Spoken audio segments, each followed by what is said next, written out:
Hello my dear students, जय हिंद। मैं हूं महेंद्र और आप देख रहे हैं MT365। बेसिकली आज का ये वीडियो हमने जैक बोर्ड को ध्यान में रखते हुए बनाया है और अगले महीने जैक बोर्ड के द्वारा क्लास 9th का एनुअल एग्ज़ाम शुरू होने वाला है। तो कई सारे बच्चों का मेरे पास रिक्वेस्ट आया कि सर जैक बोर्ड का जो इम्पोर्टेंट क्वेश्चंस हो सकता है उस पर आप एक वीडियो बनाइए। तो हमने उसी को ध्यान में रखते हुए सोशल साइंस से यह वीडियो शुरू किया है।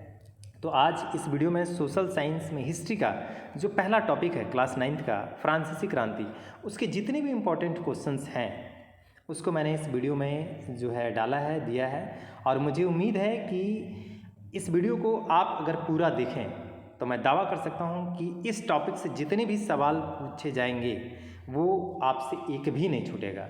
इसलिए मैं अब से जितने भी क्लास 9th के लिए वीडियो डालूं उन सारी वीडियो को आप लोग गौर से देखें ताकि ज़्यादा से ज़्यादा आपका रिवीजन हो सके।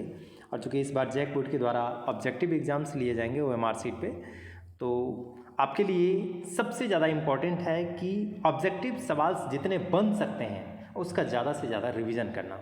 और मुझे उम्मीद है कि मैंने जितने सवाल इस टॉपिक के बनाए उससे ज़्यादा सवाल इस टॉपिक से नहीं आ सकते हैं। तो इसको आप लोग पूरा देखें और अच्छे से देखें ताकि आपका पूरा रिवीजन हो और आप एग्ज़ाम में कंफर्टेबल रहें।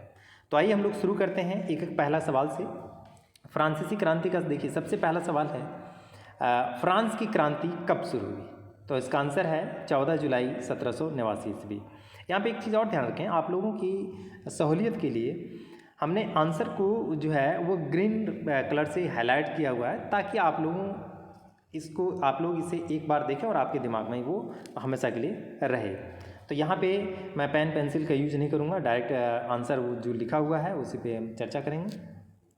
तो सबसे पहला क्वेश्चन क्या है कि फ्रांसीसी क्रांति कब हुई? तो फ्रांसीसी क्रांति 14 जुलाई 1789 ईस्वी को हुई थी। यहाँ पे ध्यान रखें कि ये आप लोगों का पहला टॉपिक है और सबसे पहला टॉपिक है, पहले लाइन में ही ये दिया हुआ है ना कि 14 जुलाई को जो है पेरिस में लोग जमा हुए थे और बास्तिल किले को जैसे ही तोड़ा गया और वहीं से क्रांति की शुरुआत मानी जाती है। इसलिए फ्रांसीसी क्रांति के अगर सब सवाल आए तो उसका जवाब होगा 14 जुलाई 1789 ईस्वी। दूसरा सवाल है, क्रांति से पहले फ्रांसीसी समाज कितने वर्गों में विभक्त था? तो फ्रांसीसी क्रांति से पहले फ्रांस का जो पुरातन समाज था वो 3 वर्गों में विभक्त था, जिसको स्टेटस बोला जाता था। प्रथम स्टेटस, द्वितीय स्टेटस और तृतीय स्टेटस। प्रथम स्टेटस में पादरी लोग आते थे, द्वितीय स्टेटस में कुलीन वर्ग आते थे और तृतीय स्टेटस में आम नागरिक आते थे, जिसमें किसान, कारीगर और कर्मचारी इत्यादि, डॉक्टर, वकील वगैरह सभी आते थे तृतीय स्टेटस में, है ना। तो ध्यान रखें कि फ्रांसीसी क्रांति के पहले फ्रांसीसी समाज जो था वो 3 वर्गों में विभक्त था, प्रथम स्टेटस, द्वितीय स्टेटस और तृतीय स्टेटस। नेक्स्ट सवाल है, चर्च के विशेष कार्य को करने वाले व्यक्तियों के समूह को क्या कहा जाता था? तो चर्च के विशेष कार्य को करने वाले व्यक्तियों के समूह को जो है वह पादरी वर्ग बोला जाता था, है ना। पादरी ही जो होता है, पादरी चर्च का एक तरीके से पुजारी होते हैं, उसको कह सकते हैं कि चर्च का पुजारी जो है वो पादरी होता है और वही चर्च के विशेष कार्य को करता है। नेक्स्ट सवाल है, फ्रांस का संविधान किस वर्ष बना? तो फ्रांसीसी क्रांति के बाद फ्रांस की व्यवस्था को, राजनीतिक व्यवस्था को चलाने के लिए फ्रांस का एक संविधान बनाया गया जो 1791 ईस्वी में बनकर तैयार हुआ था। नेक्स्ट सवाल है, फ्रांस में 1793 से 1794 ईस्वी के मध्य के काल को किस नाम से जाना जाता है? तो फ्रांस में फ्रांसीसी क्रांति के बाद जब संविधान बन गया था, है ना, 1791 ईस्वी में, उसके बाद, है ना, यहाँ पे एक तरीके से जैकबिन क्लब के सदस्यों का एक तरीके से शासन स्थापित हो गया था। और ये 1793 से 94 ईस्वी में जो जैकोबिन क्लब का जो हेड था मैक्सिमिलियन रॉबेस्पियर, है ना, उसका नाम था मैक्सिमिलियन रॉबेस्पियर, उसने अपनी नीतियों को लागू करने के लिए एक तरीके से कड़े कानून बनाया और उसके अपने विरोधियों को वो ज़रूरत से ज़्यादा सजा देता था। इसलिए उसके काल को आतंक का काल माना गया था। इसीलिए इसका जो जवाब है वो क्या होगा? आतंक का राज। नेक्स्ट क्वेश्चन है, टाइथ क्या था? टाइथ या टाइथ, है ना, इंग्लिश में टाइथ लिखते हैं और हिंदी में टाइथ इसको फ्रांसीसी लैंग्वेज में। तो यह एक प्रकार का धार्मिक कर था। नेक्स्ट सवाल है, फ्रांसीसी समाज में सत्ता और सामाजिक हैसियत को अभिव्यक्त करने वाली श्रेणी को क्या कहा जाता है? तो फ्रांसीसी समाज में सत्ता और सामाजिक हैसियत को अभिव्यक्त करने वाली श्रेणी को स्टेटस बोला जाता था। और ये कितने वर्गों में विभक्त था? पहले सवाल हम लोग कर चुके हैं इसका।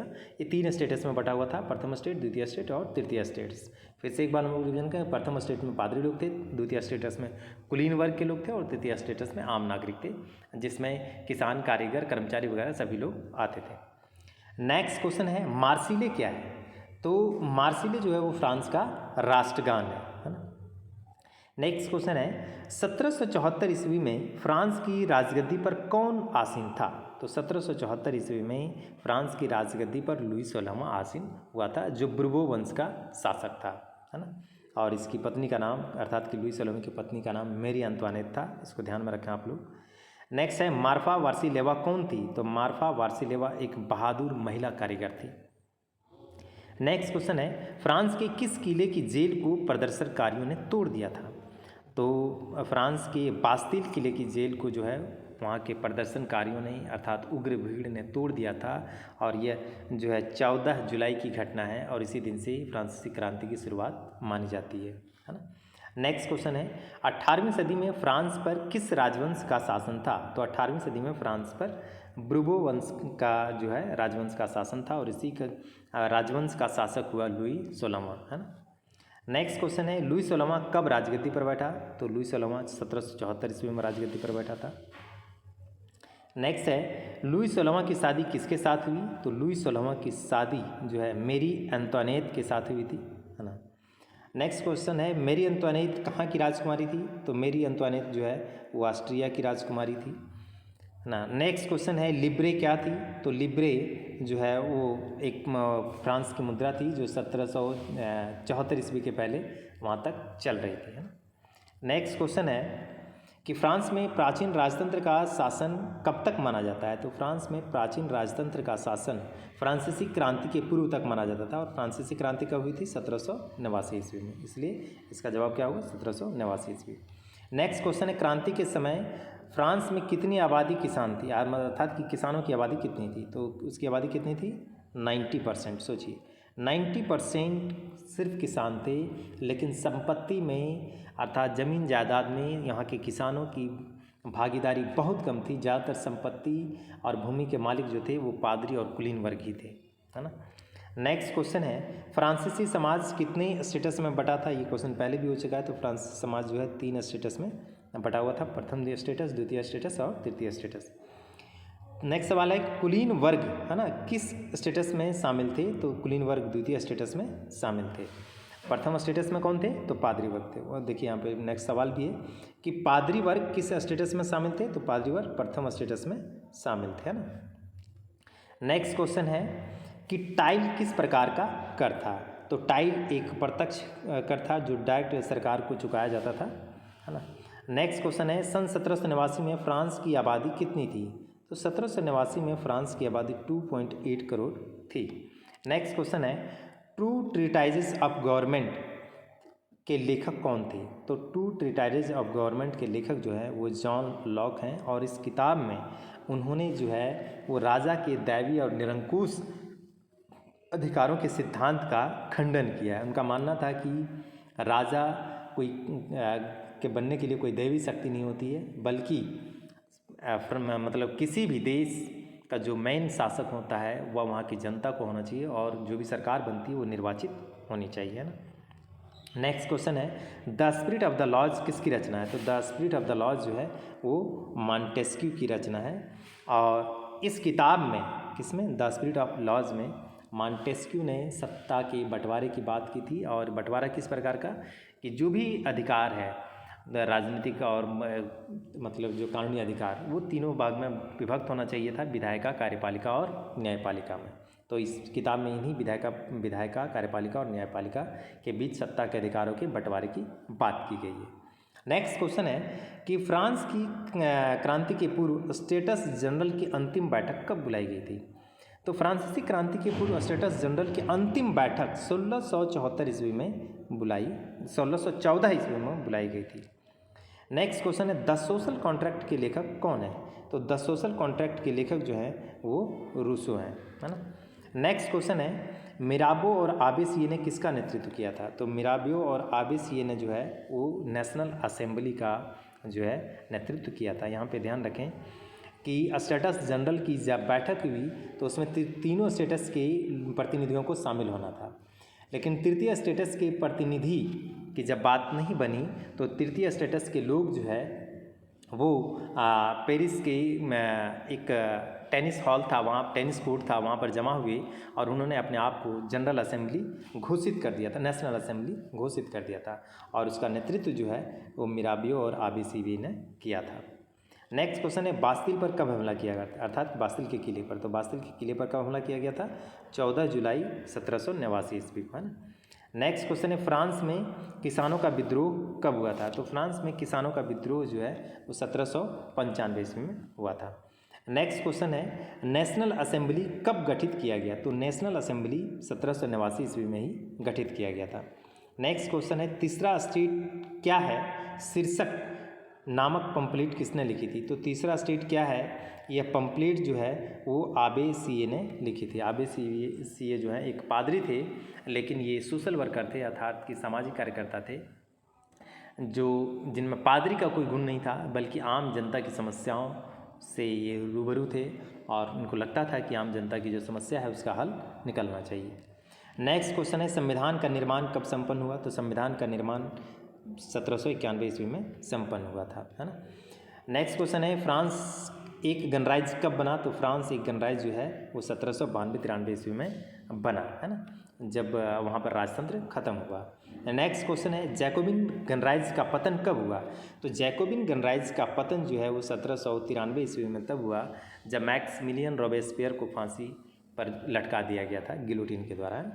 नेक्स्ट क्वेश्चन है फ्रांस पर डायरेक्टरी शासन कब आरंभ हुआ? तो फ्रांस पर डायरेक्टरी शासन तभी आरंभ हुआ जब जैकोबिन गणराज्य का पतन हुआ, अर्थात कब? 1793 ईस्वी में। नेक्स्ट क्वेश्चन नेपोलियन कब फ्रांस का सम्राट बना? तो नेपोलियन फ्रांस का सम्राट 1804 ईस्वी में बना।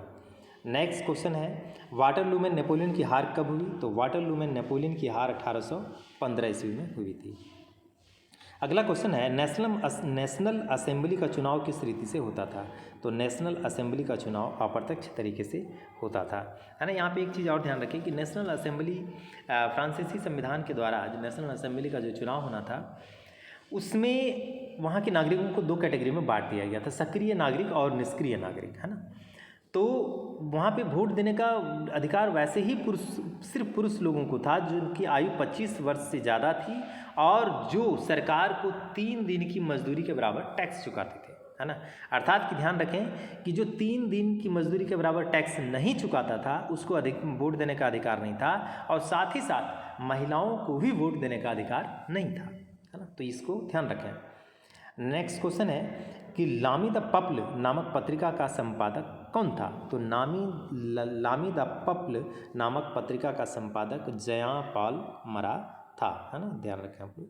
नेक्स्ट क्वेश्चन है कि राजनीतिक प्रतीकों की पेंटिंग किसने बनाई? तो राजनीतिक प्रतीकों की पेंटिंग जो है वो ले बार्बिये ने बनाया था, ध्यान रखें, है ना। नेक्स्ट क्वेश्चन है रॉजर द लाइल ने किस चर्चित गीत की रचना की थी? तो रॉजर द लाइल ने मार्सिले गीत की रचना की थी जो बाद में फ्रांस का राष्ट्रगान बना था, है ना।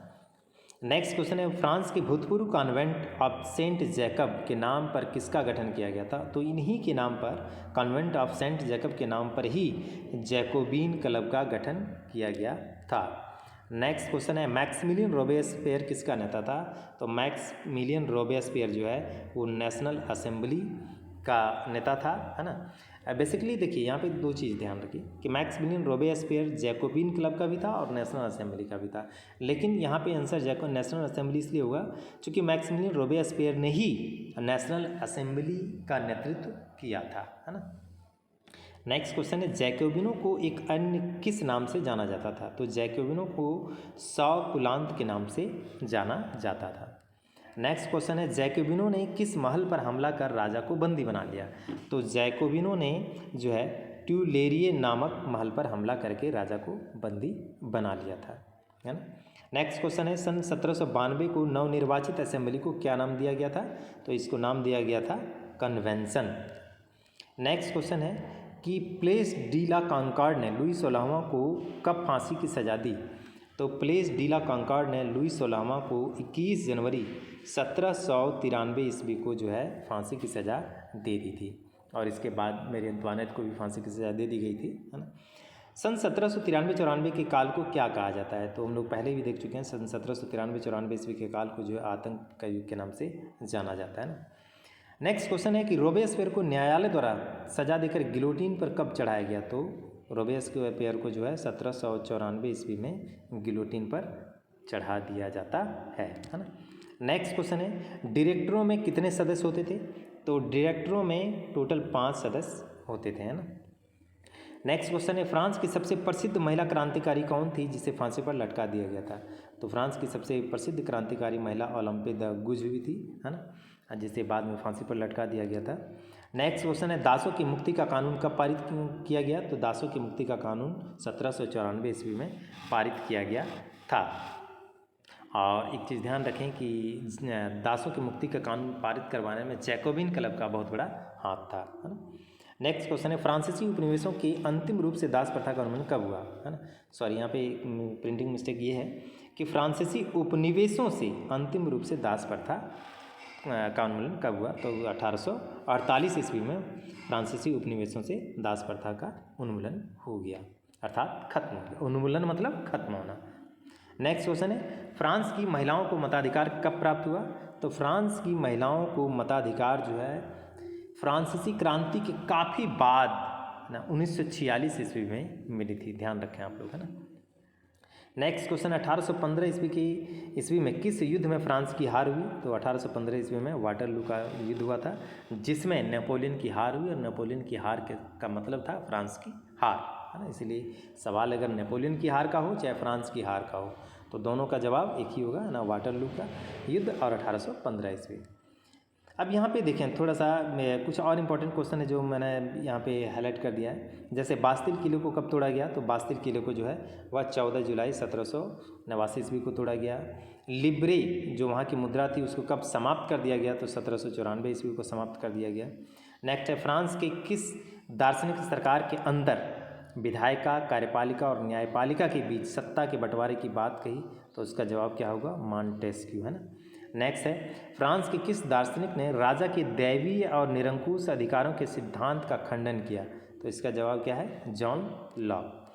नेक्स्ट क्वेश्चन है सामाजिक अनुबंध पर आधारित सरकार का प्रस्ताव किसने रखा था? तो रूसो ने रखा था, है। नेक्स्ट है स्टेटस जनरल की बैठक कहाँ हुई थी? तो स्टेटस जनरल की बैठक वर्साई के महल में हुई थी। नेक्स्ट है 1791 ईस्वी के संविधान के अनुसार महिलाओं को किस नागरिक के रूप में वर्गीकृत किया गया था? तो इस महिलाओं को निष्क्रिय नागरिक के रूप में वर्गीकृत किया गया था। महिलाओं को और 25 साल से कम उम्र के ऐसे पुरुषों को जो है निष्क्रिय नागरिक के रूप में वर्गीकृत किया गया था जिन्हें वोट देने का अधिकार नहीं था। साथ ही साथ वैसे पुरुषों को भी निष्क्रिय नागरिक के रूप में वर्गीकृत किया गया था जो सरकार को 3 दिन की मजदूरी के बराबर टैक्स नहीं चुकाते थे, है ना। तो इस तरीके से फ्रांसीसी क्रांति से संबंधित जितने भी इम्पॉर्टेंट गैस क्वेश्चंस बन सकते थे, ऑब्जेक्टिव इम्पॉर्टेंट क्वेश्चंस बन सकते थे, उन सभी को हमने इस वीडियो में कवर किया है। और मैं उम्मीद करता हूं कि इस वीडियो को आप 1 बार नहीं, 2 बार नहीं, 4 बार देखें, और अगर इसको अच्छे से आप लोग कर लेते हैं तो आपके एग्ज़ाम्स में इससे संबंधित कोई भी क्वेश्चन नहीं छूटेगा। तो आज के लिए बस इतना ही। नेक्स्ट वीडियो का आप इंतज़ार कीजिए, जल्दी मैं नेक्स्ट वीडियो अपलोड करूँगा। जय हिंद, जय भारत।